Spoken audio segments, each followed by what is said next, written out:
Baik, semangat pagi anak-anak semuanya yang luar biasa. Semoga kalian selalu dalam keadaan sehat.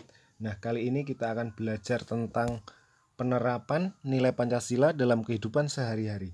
Nah, tujuannya adalah untuk mengetahui apa saja penerapan nilai Pancasila mulai dari sila pertama sampai dengan sila kelima yang bisa kita lakukan dalam kehidupan sehari-hari kita. Ya, langsung saja kita ke sila yang pertama yang berlambangkan bintang. Nah, ini bunyinya adalah ketuhanan yang Maha Esa. Nah, di sini maksud dari poin yang ada di sila pertama adalah berhubungan dengan ketuhanan atau keagamaan. Jadi segala sesuatu yang kalian lakukan yang berhubungan dengan ketuhanan atau keagamaan masuknya adalah pada sila yang pertama. Nah, ini contohnya adalah melaksanakan ibadah sesuai agama yang dianut. Nah, di sini misalnya umat Islam itu melaksanakan sholat 5 waktu, kemudian sholat Jumat, kemudian puasa Ramadan, terus ada juga pengajian. Itu semuanya adalah bentuk dari penerapan sila pertama. Nah, misalnya ada juga umat agama lain, misalnya umat Kristen, misalnya beribadah ke gereja, atau umat Hindu beribadah ke pura. Kemudian ada lagi umat Buddha misalnya beribadah ke vihara misalnya. Nah, kemudian contoh yang kedua, misalnya mengajak teman untuk sholat berjamaah. Jadi akan lebih baik jika mengajak atau mengingatkan ya, mengingatkan teman yang lupa untuk beribadah ya, supaya mereka juga menjalankan ibadah sesuai dengan agama yang dianut. Nah, kemudian yang ketiga, selalu mendoakan yang terbaik untuk orang tua ya. Misalnya, kita doakan supaya panjang umur, supaya sehat, supaya lancar rezeki dan lain-lain. Sebagai anak tentu kita berkewajiban untuk selalu mendoakan kedua orang tua kita ya. Kemudian yang keempat, berdoa sebelum dan sesudah makan. Nah, ini termasuk berdoa dalam hal yang lain. Ini semuanya juga masuknya kepada sila yang pertama, yaitu ketuhanan, karena hubungannya doa adalah ketuhanan ya, ketuhanan atau keagamaan. Nah, kemudian yang kelima, saling menghormati dan menghargai teman yang berbeda agama. Nah, meskipun ada teman yang berbeda agama, kita tidak boleh menghina atau menjelek-jelekan agamanya. Kemudian yang berikutnya, tidak memaksakan agama kepada teman lain. Nah, memang dalam memeluk agama itu tidak bisa dipaksakan, tetapi harus berdasarkan dari keinginan hati dari masing-masing orang. Nah, kemudian yang berikutnya, menjaga lingkungan karena merupakan ciptaan Tuhan. Nah, ini kaitannya juga dengan Tuhan. Kemudian yang H, menyayangi binatang atau tumbuhan sebagai sesama makhluk Tuhan. Jadi yang G dan yang H ini keduanya fokus pada ciptaan Tuhan, makanya bisa masuk ke dalam sila pertama ya. Kemudian yang berikutnya kita masuk ke dalam sila yang kedua yang berlambangkan rantai. Nah, ini bunyinya adalah kemanusiaan yang adil dan beradab. Nah, di sini poinnya berhubungan dengan rasa cinta atau peduli menghargai sesama manusia. Nah, di sini contohnya adalah tidak bersikap sewenang-wenang terhadap adik atau teman. Nah, ini berarti menunjukkan rasa cinta atau kasih sayang kepada adik atau teman kita. Kemudian yang kedua, sopan dan santun terhadap orang tua. Nah, misalnya bisa kita tunjukkan dengan bertutur kata yang sopan terhadap orang tua sebagai bentuk penghargaan kita kepada orang tua kita. Kemudian yang berikutnya, menjadi anak yang berbakti kepada orang tua. Nah, ini berarti suatu bukti kalau kita menghargai orang yang lebih tua. Tidak boleh melawan, tidak boleh membentak ya. Kemudian yang berikutnya, menghibur teman yang sedang menangis. Nah, ini bentuk kepedulian kita terhadap teman. Kemudian yang berikutnya, mentraktir teman untuk makan di kantin. Nah, ini kepedulian juga, kepedulian kita terhadap teman. Mungkin teman kita tidak membawa uang saku ya, sehingga tidak bisa jajan. Nah, ini sebagai bentuk kepedulian, kita tidak ada salahnya mentraktir teman kita untuk ya makan di kantin. Kemudian yang berikutnya, menjenguk teman yang sakit. Nah, ini juga satu bentuk kepedulian atau kasih sayang kita terhadap teman kita yang sedang dalam kesusahan. Kemudian yang berikutnya, tidak memanggil teman dengan sebutan yang buruk. Nah, ini menunjukkan kalau kita menghargai teman kita yang sudah diberikan nama oleh orang tua. Jadi nama yang diberikan oleh orang tua itu adalah doa. Jadi kita tidak boleh sembarangan di dalam menyebut nama teman kita.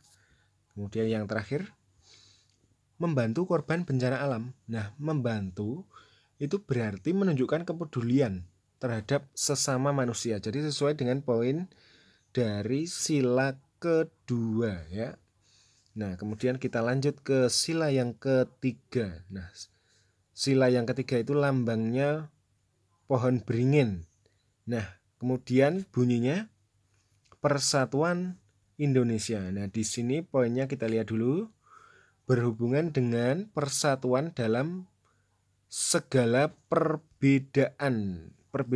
Kalau dalam semboyan bangsa Indonesia kan Bhinneka Tunggal Ika. Nah, Bhinneka itu juga berarti perbedaan ya, berbeda-beda tetapi tetap satu. Sehingga dengan persatuan maka akan membuat kita menjadi lebih kuat. Nah, contoh yang pertama, tidak bertengkar dengan kakak atau adik di rumah. Nah, di sini bertengkar itu kan dapat menyebabkan perselisihan ya, perselisihan atau perpecahan itu akan merusak persatuan. Nah, jadi antara kakak dan adik persatuannya akan menjadi rusak. Kemudian yang berikutnya, bersama-sama membersihkan lingkungan rumah misalnya. Nah, ini dengan bersama-sama bekerja untuk bersih-bersih maka menunjukkan persatuan juga dalam keluarga. Kemudian yang berikutnya, berteman dengan siapa saja tanpa membeda-bedakan. Nah, semakin banyak teman yang baik tanpa kita membeda-bedakan suku, agama, budaya, maka kita akan menjadi semakin kuat karena semakin banyak teman kita ya. Kita akan menjadi semakin sukses nanti dan semakin cepat nanti kalau menyelesaikan masalah ya, karena banyak orang yang akan membantu kita.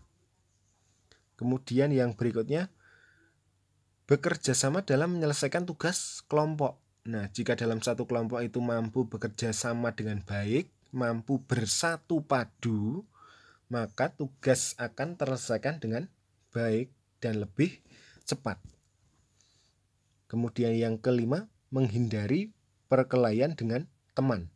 Nah, perkelahian itu akan memecah belah persatuan antar teman yang tadinya bersatu jadi satu, maka akan terpecah belah ya. Kemudian yang berikutnya, menggalang dana untuk korban bencana. Jadi menggalang dana merupakan bentuk persatuan karena menghimpun dana dari banyak orang ya ke dalam satu wadah, dikumpulkan jadi satu. Nah, itu merupakan satu bentuk persatuan juga. Kemudian yang berikutnya, bergotong royong. Nah, bergotong royong, yang namanya gotong royong kan dapat terjadi karena adanya semangat persatuan di antara banyak orang ya yang memiliki satu tujuan. Misalnya ada mau pembuatan jalan misalnya.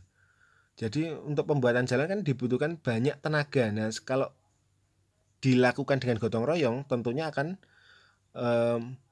membuat pekerjaan menjadi cepat selesai dan juga akan meminimalkan biaya yang dikeluarkan. Nah, maka ini termasuk dalam sila yang ketiga. Kemudian yang berikutnya, mencintai produk dalam negeri. Nah, jika banyak orang Indonesia itu bersama-sama atau bersatu mencintai produk dalam negeri, mencintai buatan orang Indonesia sendiri, maka tentunya akan membuat perekonomian menjadi meningkat ya. Jadi akan semakin banyak orang yang mendapatkan pekerjaan, karena kalau barang-barangnya itu laku oleh orang Indonesia sendiri, maka tentunya perekonomian di Indonesia akan menjadi semakin kuat, ya, menjadi semakin kuat. Nah, kemudian yang berikutnya, memiliki sikap cinta tanah air. Nah, jadi semua orang Indonesia memang harus punya sikap cinta tanah air. Nah, bisa kita tunjukkan dengan rela berkorban demi bangsa dan negara, sehingga jika semua bersatu, maka bangsa asing itu tidak akan mudah untuk mengganggu kedaulatan dari bangsa Indonesia. Nah, kemudian kita lanjut kepada sila yang keempat, yaitu yang berlambangkan kepala banteng. Nah, ini bunyinya adalah kerakyatan yang dipimpin oleh hikmat kebijaksanaan dalam permusyawaratan perwakilan. Nah, di sini jelas hubungannya adalah musyawarah, ya. Musyawarah dalam membahas segala hal untuk kepentingan bersama. Nah, ini banyak sekali contoh yang bisa kalian sudah mungkin lihat atau saksikan di dalam sekolah maupun yang ada di keluarga maupun yang di masyarakat. Nah, contohnya yang pertama, bermusyawarah memilih pengurus kelas. Ya, ini di sekolah, ya. Kemudian yang berikutnya, bermusyawarah menentukan ketua regu pramuka misalnya. Kemudian bermusyawarah menentukan tempat studi wisata. Nah, ini di sekolah semua. Nah, tapi ini juga termasuk musyawarah yang ada di keluarga. Misalnya musyawarah untuk menentukan tempat berlibur misalnya, atau musyawarah untuk menentukan menu masakan misalnya, itu juga termasuk, ya. Kemudian yang berikutnya yang di masyarakat misalnya ada musyawarah atau rapat menentukan pengurus RT misalnya, atau pemilihan kepala desa misalnya. Itu juga salah satu contoh perwujudan dari sila keempat. Nah, kemudian yang berikutnya, nah ini merupakan sikap kita jika nanti kita mengikuti musyawarah, ya. Yang pertama, tidak memaksakan pendapat pada teman. Jadi meskipun kita punya pendapat yang kita yakini itu benar, tetapi kita tidak boleh memaksa teman kita untuk menjadi sama pemikirannya dengan kita. Nggak boleh, ya. Tidak boleh, karena setiap orang tentu memiliki pemikiran masing-masing. Kemudian yang berikutnya, menghargai pendapat teman. Jadi kalau ada teman yang sedang berbicara, sebaiknya kita mendengarkan, ya, menyimak. Kita tidak boleh memotong pembicaraan teman, ya. Itu tidak baik kalau dalam musyawarah, tidak boleh dalam musyawarah, ya. Kalau ada teman yang sedang berbicara, sebaiknya kita hargai, kita dengarkan dulu, ya. Kemudian yang berikutnya, menerima hasil musyawarah. Jadi kalau kita bermusyawarah, kalau hasilnya sudah disepakati bersama, maka kita juga harus menerima hasil musyawarah itu. Kita tidak boleh marah meskipun pendapat kita itu tidak diterima. Kita harus tetap menerima dengan lapang dada. Kemudian yang berikutnya, melaksanakan hasil musyawarah. Setelah kita terima hasil musyawarah, kita tentunya juga harus ikut melaksanakan dengan penuh tanggung jawab, ya, dengan ikhlas, ya, supaya nanti apa yang diputuskan dalam musyawarah itu bisa berjalan dengan baik. Kemudian yang berikutnya ini yang terakhir adalah sila kelima yang berlambangkan padi dan kapas. Bunyinya adalah keadilan sosial bagi seluruh rakyat Indonesia. Nah, ini poinnya adalah berhubungan dengan hak dan kewajiban. Dikaitkan juga dengan kesejahteraan, kemudian ekonomi, atau pemenuhan kebutuhan hidup. Nah, di sini nanti kita lihat contohnya yang pertama. Suka bekerja keras dan menghargai hasil karya orang lain. Nah, di sini yang namanya kerja keras, Kalau kita sudah terbiasa bekerja keras dari sejak kita kecil, misalnya kalian belajar dengan sungguh-sungguh, itu juga termasuk kerja keras. Nah, itu tentu akan membuat cita-cita kalian akan tercapai, ya. Apa yang kalian cita-citakan sejak kecil nanti akan tercapai. Sehingga dengan tercapainya cita-cita, maka masa depan kalian akan menjadi lebih cerah, ya. Sehingga kelak kalian akan dapat hidup menjadi lebih sejahtera, dan mungkin bisa juga nanti akan memberikan santunan kepada orang lain yang membutuhkan. Nah, ini letak dari poin sehingga masuk ke dalam sila kelima. Kemudian yang berikutnya, menjaga keseimbangan hak dan kewajiban. Nah, kita tidak boleh hanya menuntut hak saja, tetapi kita harus terlebih dahulu menjalankan kewajiban dengan penuh tanggung jawab. Ya, kemudian yang berikutnya, bersikap adil terhadap teman. Nah, misalnya kita mau membagikan makanan misalnya kepada teman, maka harus adil, artinya semua harus mendapatkan, jangan sampai ada yang tidak dapat, nanti kasihan. Kemudian yang berikutnya, menjauhi sikap suka memeras teman. Nah, di sini pada dasarnya kita tidak boleh memaksakan teman untuk memberikan sesuatu pada kita, ya. Karena akan membuat teman kita menderita, dan mungkin kebutuhan untuk dirinya menjadi tidak terpenuhi karena sudah kita ambil, ya. Jadi ini jelas tidak baik. Jadi apa yang dimiliki teman itu bukanlah merupakan hak kita, ya. Jadi tidak boleh kita ambil. Kemudian hidup hemat, tidak bergaya hidup mewah. Jadi hidup hemat itu maksudnya tidak boros, ya, tidak bergaya hidup mewah. Kita harus hidup sewajarnya saja. Kemudian yang berikutnya, rajin menabung. Nah, jadi yang E dan F ini merupakan kaitan dengan ekonomi. Jadi berkaitan dengan ekonomi. Hidup hemat. Jadi kita harus terbiasa sejak kecil, ya. Makanya kalian kalau diberikan uang jajan oleh orang tua itu harus disisihkan, ya, sebagian untuk ditabung biar nanti kalian terbiasa dengan hidup hemat. Kelak kalian dewasa, kalian sudah terbiasa untuk menabung, kalian tidak terbiasa untuk menghambur-hamburkan uang yang kalian miliki misalnya. Nah, kemudian yang berikutnya, tidak membeda-bedakan teman yang kaya atau miskin. Nah, di sini fokusnya adalah pada kaya atau miskin, yang berarti ini berhubungan dengan kesejahteraan juga. Nah, kesejahteraan pasti juga maksudnya pada sila kelima Pancasila. Kemudian yang berikutnya, menyantuni fakir miskin dan anak terlantar. Nah, ini tujuannya tentunya supaya mereka dapat terpenuhi kebutuhan hidupnya. Dengan disantuni, maka yang tadinya mereka mungkin tidak bisa membeli bahan makanan, menjadi mereka bisa untuk membeli bahan makanan.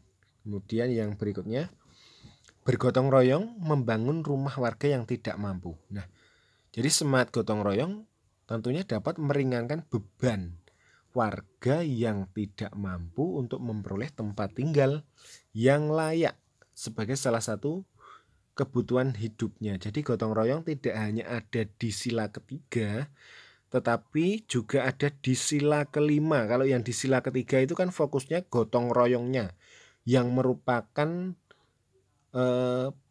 persatuan, ya, karena gotong royong itu ada karena semangat persatuan dari orang banyak. Nah, kalau yang di sila kelima itu fokusnya itu pada meringankan beban warga, ya, yang tidak mampu. Karena ada gotong royong, kemudian dia menjadi memiliki tempat tinggal yang layak. Jadi poinnya di situ kalau yang di sila kelima ini. Jadi bedanya di situ. Nah, mungkin dalam satu kegiatan atau satu hal misalnya bisa saja masuk ke dalam lebih dari satu sila, ya, tergantung apa fokusnya yang di situ. Nanti yang penting kita bisa tahu poin dari masing-masing sila sudah Pak Guru jelaskan di sini, nanti tinggal kamu pelajari. Dan bahkan setelah ini kalian bisa mencari contoh-contoh penerapan sila pada Pancasila yang lainnya ya, yang tidak sama dengan yang Pak Guru sebutkan ini. Nah, mudah-mudahan kalian menjadi semakin bertambah wawasannya. Ternyata untuk penerapan Pancasila itu banyak sekali di dalam kehidupan kita. Bahkan segala sesuatu yang baik yang nanti bisa kita lakukan itu merupakan pengamalan dari Pancasila ya. Jadi semuanya pasti akan masuk ke dalam Pancasila, baik itu sila pertama, kedua, ketiga, keempat maupun yang kelima ya. Demikian yang bisa Pak Guru sampaikan. Kurang lebihnya mohon maaf. Semoga yang kita pelajari hari ini nanti dapat berguna untuk hidup kalian ke depannya, dan mudah-mudahan kalian bisa lebih semangat lagi untuk belajar untuk mendapatkan hasil yang maksimal. Jadi terima kasih. Untuk hari ini Pak Guru cukupkan sampai sekian dulu. Selamat pagi untuk anak-anak semuanya.